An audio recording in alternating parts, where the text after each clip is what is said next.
Okay. Hi guys, maayong hapon sa inyong tanan. Wait lang. Good afternoon everyone. Maayong hapon. This is Princess Yiga once again and welcome back to my YouTube channel. I know how much you guys have missed me a lot. I miss you so much. It was so hard for me to move on. Parang sobra pa sa guys, sa breakup. Parang mas masakit pa to kaysa dun sa paghihiwalay namin ng ex ko, to be honest with you guys. Kasi doon naka-prepare ako, naka-mindset ako doon. Pero dito sa paghihiwalay natin sa YouTube channel, hindi talaga ako nakapag-mindset, hindi ako nakapag-prepare. Biglaan po siya nangyari na nagka-problema ako sa YouTube. And until now, we are still trying to fix it. Like I said from the last episode na shinare ko sa inyo, I don't want to share much na detalye hanggang sa hindi maging okay ang lahat. Pero rest assured, I'm going to share with you guys what really happened para mas maintindihan ninyo why I had to do what I did. Oh, sana all. Ang dami nating do and did.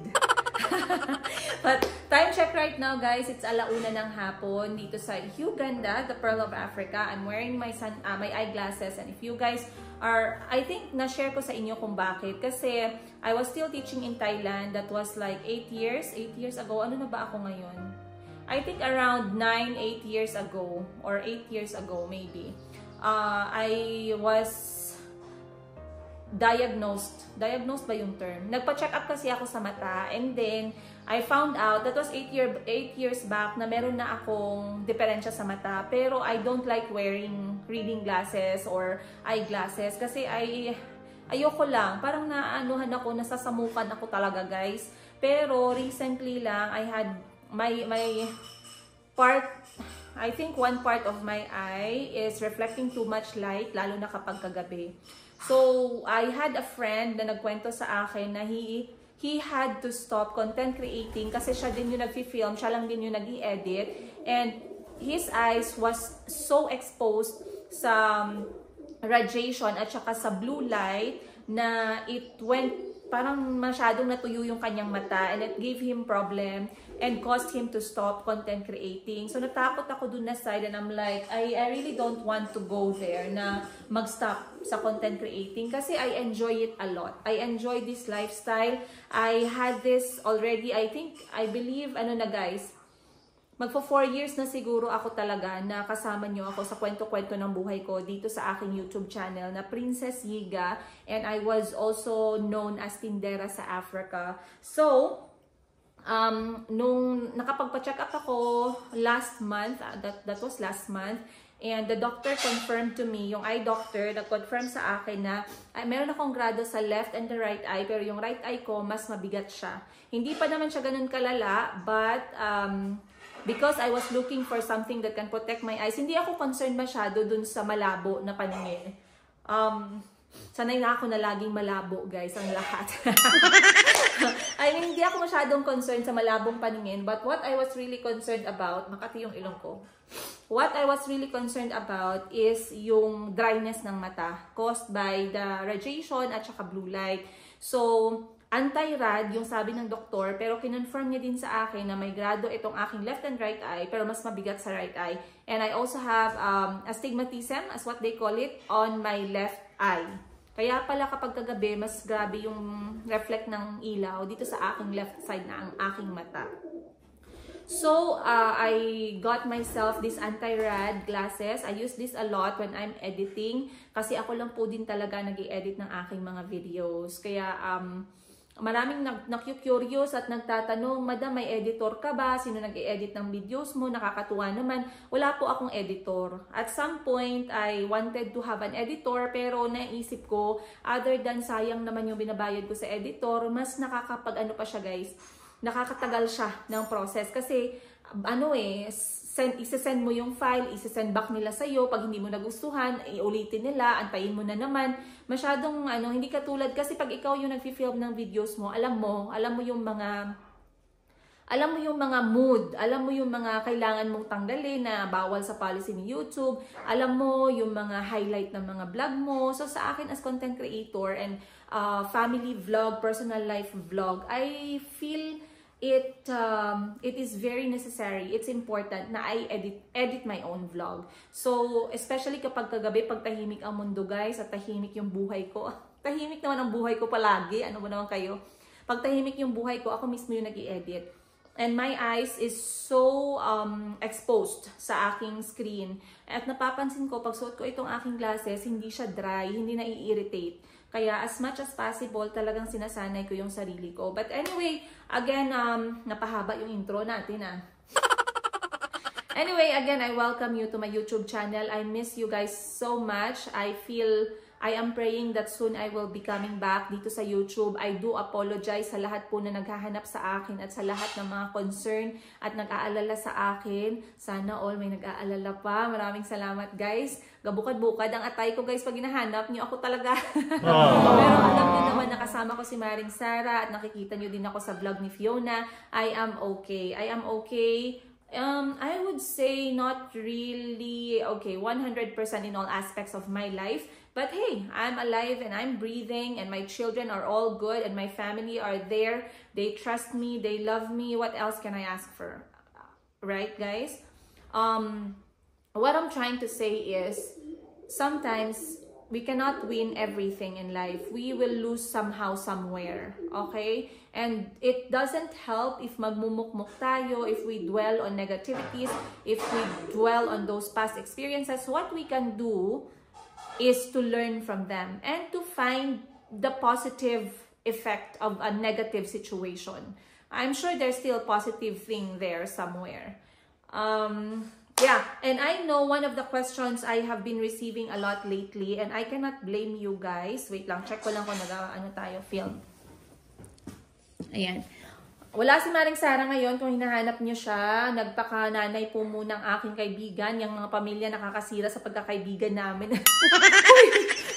Joke lang guys, hindi, joke lang yun. I joke a lot with Maring Sara, and when I joke like this, she just laugh. Nobody takes each other seriously kapag kami ang magkasama, and that's what I really like about her. But right now, she's being a mother, and I understand that deeply, deeply, deeply, because I am a mother as well, and she understands that. There's no dull moment, over explanation. Our friendship is very low maintenance. So wala siya ngayon. That's why I am alone here. But I saw a lot of messages of you guys being concerned in some aspect na I really understand. So I would like to answer these questions ngayon na. Ayoko nang ma-delay pa. Medyo na busy lang ako for my personal transactions the past few days. I was trying to finish up some things. And I couldn't really focus on sit down vlog with you guys. But there are 3 things that I am receiving. Actually, 4 things. At iisa-isahin ko yan. Unang-una is hinahanap ninyo ang aking 2 anak na si Muhammad Ali at si Kuya Nasri. They are my what other call stepchildren. But I never tell my kids stepchildren. I always tell them they are my children. Alam ko, hinahanap ninyo sila. Hinahanap ko din po sila. But please do understand that whatever happens is not under my control.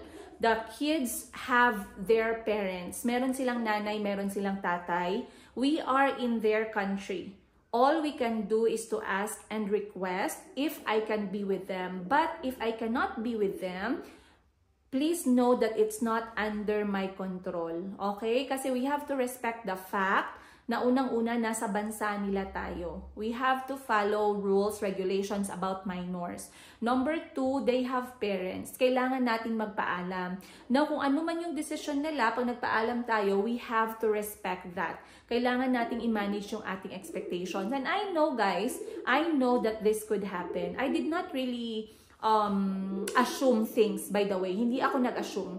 All I did was to pray that everything will go smooth with whatever things I have to do dito sa Uganda. Maging smooth, maging safe, maging successful ang aking mga transaksyon na pinunta ko dito. And if I cannot successfully process all of the things that I really had to process, okay, wala tayong magagawa. Like I said, hindi ko hawak lahat ng mga desisyon ng mga tao sa paligid ko. But I can try. So if you're looking for my kids, my children, I am still hoping na makita ko sila very soon. But if you don't see them, guys, just know that we have to consider a lot of very important and sensitive factor. Okay?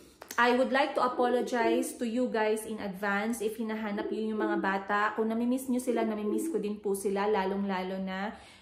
Katulad nga na sinabi ko sa inyo ng ilang beses, kung kaya pa ng puso, ng kaluluwa, ng isipan, ng bulsa ko, I would love the kids to have an experience in the Philippines and be with their siblings, okay? There's nothing wrong with that. The children are... We are family. We are family. Family ko yung mga bata. Regardless kung anong nangyari sa amin ng ex ko or ng dati kong asawa or ng tatay ng mga anak ko, the children are always going to be my children. Okay? Number 2 na hinahanap ninyo ay, kung tinatanong ninyo is kung nagkita ba kami ng aking ex. Maraming mga nagsabi, actually hindi lang nagsabi, no? Merong mga nag-assume at merong mga nag-conclude na I am here to work out the marriage. I am here to beg. Natatawa ako. Para magmakaawa na magkabalikan. Maraming nag-conclude na nandito ako para ayusin yung aming pag-aasawa at magkabalikan. What I just want you guys to know and understand, my heart, and I always tell you this, and I'm very proud to tell you this, payapa po yung puso ko. Payapa yung puso ko, payapa po yung utak ko. Masaya po ako ngayon, masaya po ang buong katawan ko, ang buong pag-iisip ko, ang buong puso ko. Kontento po ako kung anong meron ako. Kontento ako sa sitwasyon ko. At I know I have plans, but God has bigger plans. And if He has bigger plans, then we shall see from there. But right now, I would tell you guys na masaya po ako. At wala po akong pinagsisihan sa mga desisyon ko na ginawa ko. Okay? Hindi ko siya pinagsisihan. Actually, I did them when I had to. I hope you get that. I did them when I had to.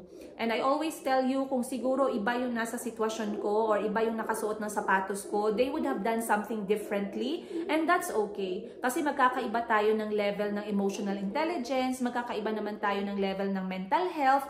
So, hindi talaga magkatulad. Pero if you're going to ask me, you can think all you want to think. I cannot stop you. You can assume things, you can conclude things. But one thing is for sure, whatever I have right now, at kung ano man yung desisyong ginawa ko, never kong pinagsisihan, masaya ako, and I always thank God, and I'm always grateful that He actually gave me the courage to do what I had to do when I really needed to do them.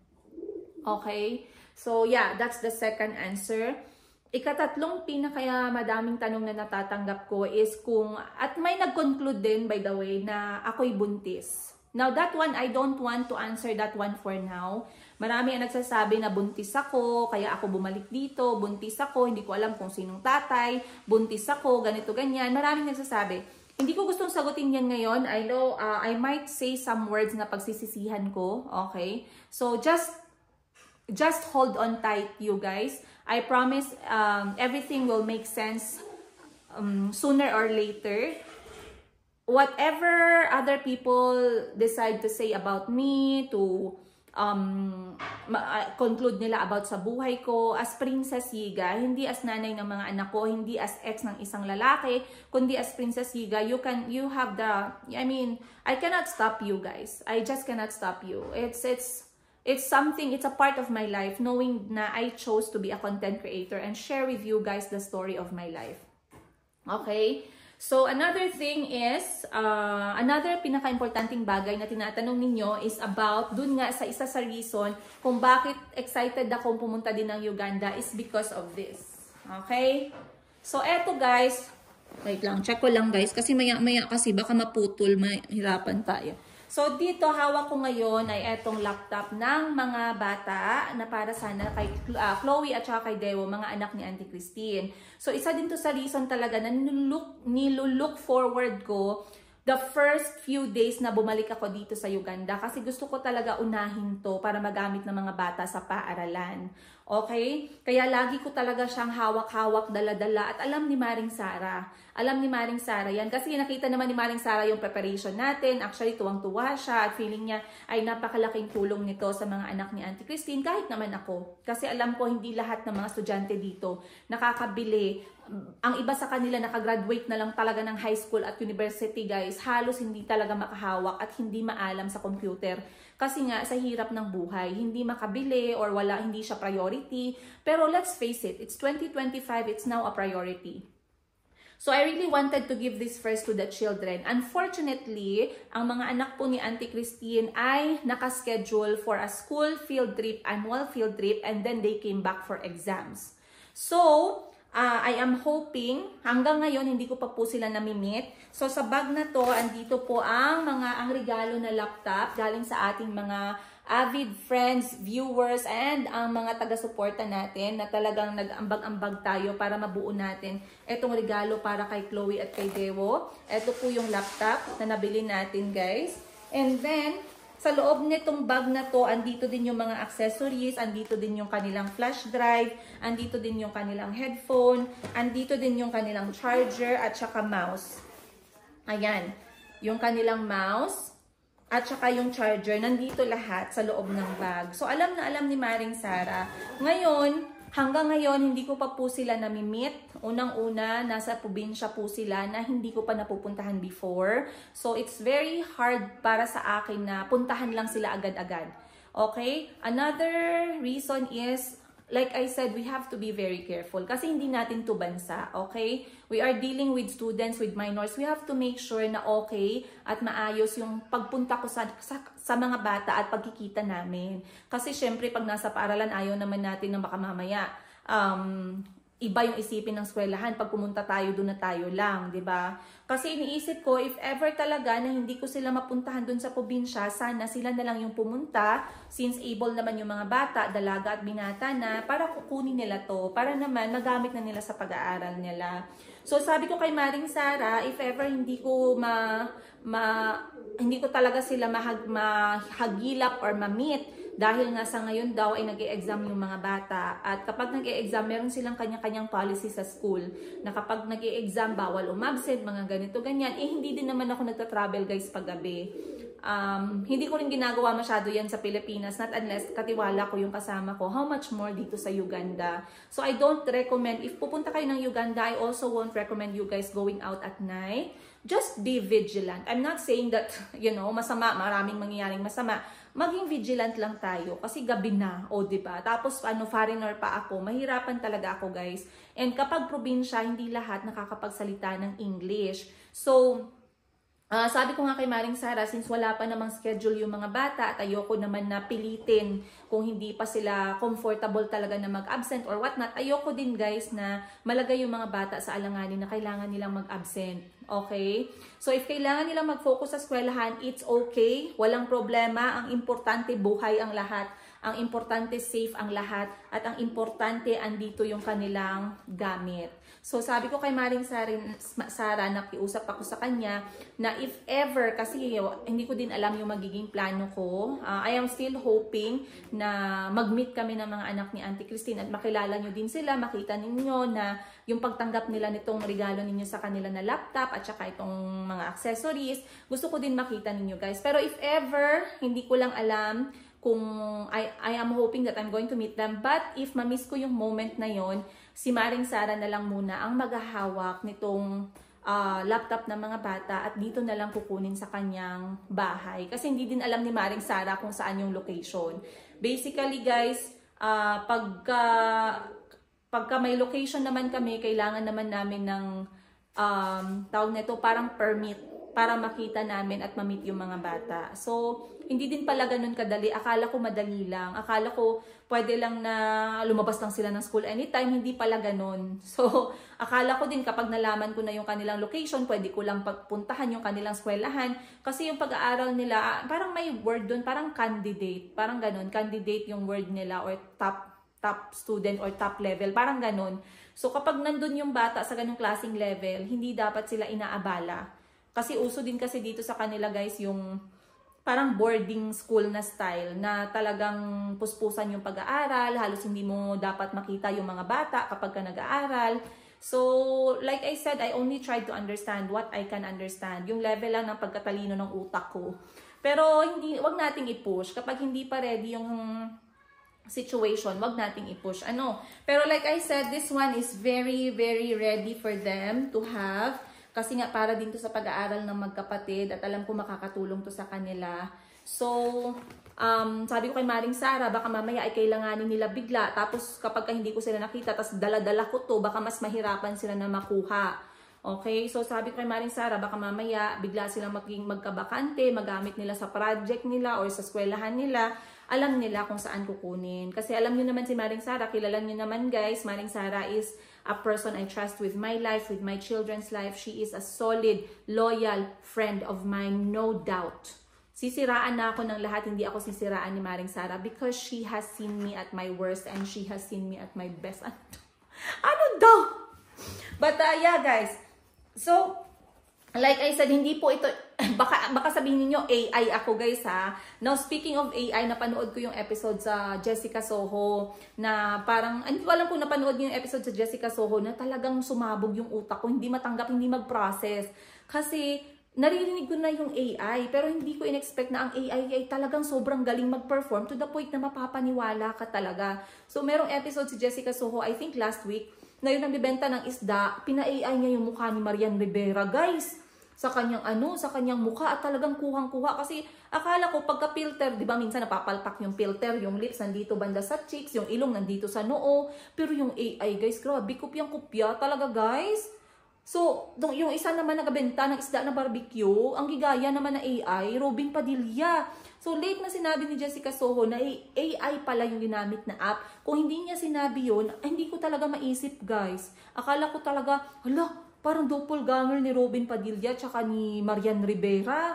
Hala guys, nakakatakot na talaga ang mundo guys. Imagine, makopya nila yung mukha nyo. Kaya guys, huwag kayo maniwala kung may makita kayo dyan na na may kasamang lalaki, kaharutan na lalaki, tapos mukha ko yung pinakita. Guys, hindi talaga yan guys. Baka AI yan guys. May nagsabi, ma'am, parang nagtumboy-tumboy ka na dyan. Guys, ganito talaga ako magdamit, guys. Pag hindi kailangan na magdamit babae ako, I want to be comfortable. Ayoko yung nag-aagaw pansin. Alam nyo yan. Hindi lang ito yung unang beses na kilala nyo ako sa vlog dito sa Uganda. Alam nyo ako magdamit dati talaga balot na balot, lalo na dito sa bansa ng Uganda, kontinente ng Africa. Okay? So, I know, guys, I still owe you a lot of explanation here and there. And I know I'm going to answer all of that soon. I hope you guys will stay with me. Kung mahal nyo ako, mas mahal ko kayo. Alam mo yan.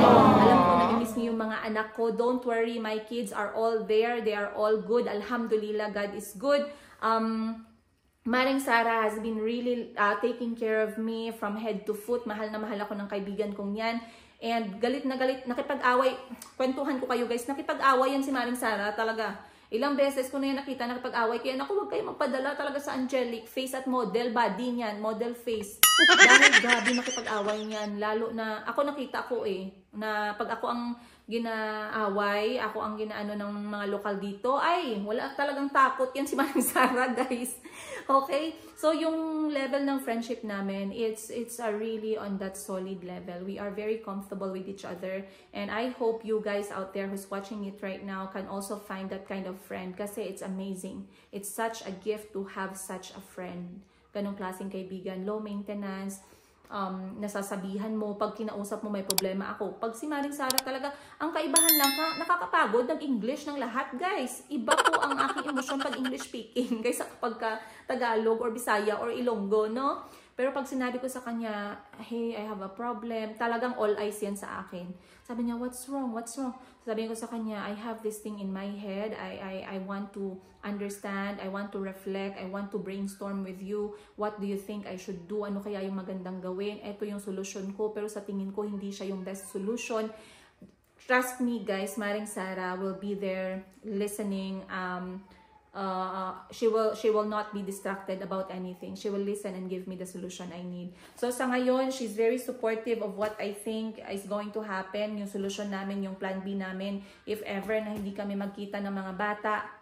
sana yung mga bata na lang yung pumunta para kunin to. Otherwise, ayaw namin na mag-step dun sa kung nasaan sila ngayon, dun sa security level ng mga bata, sa eskwelahan at sa personal nila.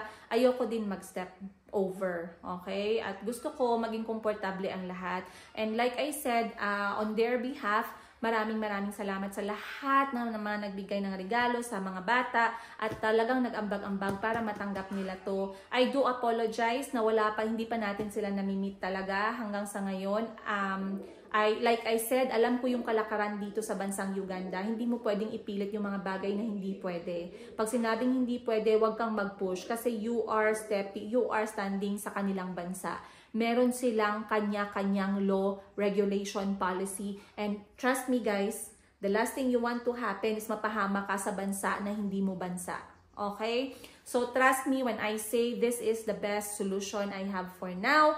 And just know that these things are right here. Ayan. At alam po ni Maring Sara, ang dapat na mangyari sa mga gamit na to ay dapat maabot sa mga anak ni Auntie Christine na si Chloe at si Dewo. Okay? So, I believe that's it, guys. Yung pinaka-apat na nare-receive ko na highly concerned at talagang tinatanong ng Madlang Pepol. Again, maraming salamat po sa inyo. Ayan, ako po'y medyo nagugutom na. Kakain po muna ako ng pananghalian dahil mag-aalas 2 na po ng hapon. And just to mention to you guys, iba po kasi ang oras ng kainan nila dito. Nakaka-culture shock kapag kabago ka pa lang dito. Kasi yung breakfast nila dito, alas 8, alas 9, alas 10. Ang pananghalian nila alas 2 ng hapon, ang panghapunan nila alas 8, alas 9, alas 10. So, medyo nasanay na ako, kaya ngayon alas 2 gutom na talaga ako guys. Ako muna'y kakain. Hindi ko alam paano ko papakita sa inyo yung oras. Ayan. Ayan, ang oras is 1:50 ng hapon. Ayan. So, 1:50 ng hapon, July 26, as you can see, guys. O, diba? Kasama pa yung mga kayamanan ko sa aking buhay. But, yeah, I'm going to have my lunch. I guess that should be it. Again, I would like to see you guys very soon dito sa ating YT channel. Huwag niyo po akong iwan. I have a lot of things to tell you, guys. Marami akong gustong i-chika bells sa inyo. Marami akong gustong imarites sa inyo. Kung nagkita ba kami ng aking ex, malalaman ninyo very soon. At ano yung standing ko if ever sa mga ganyang bagay. But I can see the light at the end of the tunnel. Saan ka dyan? Very positive ang madam ninyo. Anyway, maraming salamat you guys. I love you so much. I hope to see you soon. Please stay with me and stick with me. Sige na guys. Bahala na. Ano na to guys? Pugsanay na to guys. Ha? Through bahala wala akong for better or for worse, kayo na lang talaga ang natira sa buhay ko guys. For better or for worse, till death do us part. Tama ba? Sana naman hindi, no? Lord naman, Lord. Mabait naman ako, Lord. Anyway, maraming salamat you guys. I'll see you on the next one. Much love, Princess Yiga.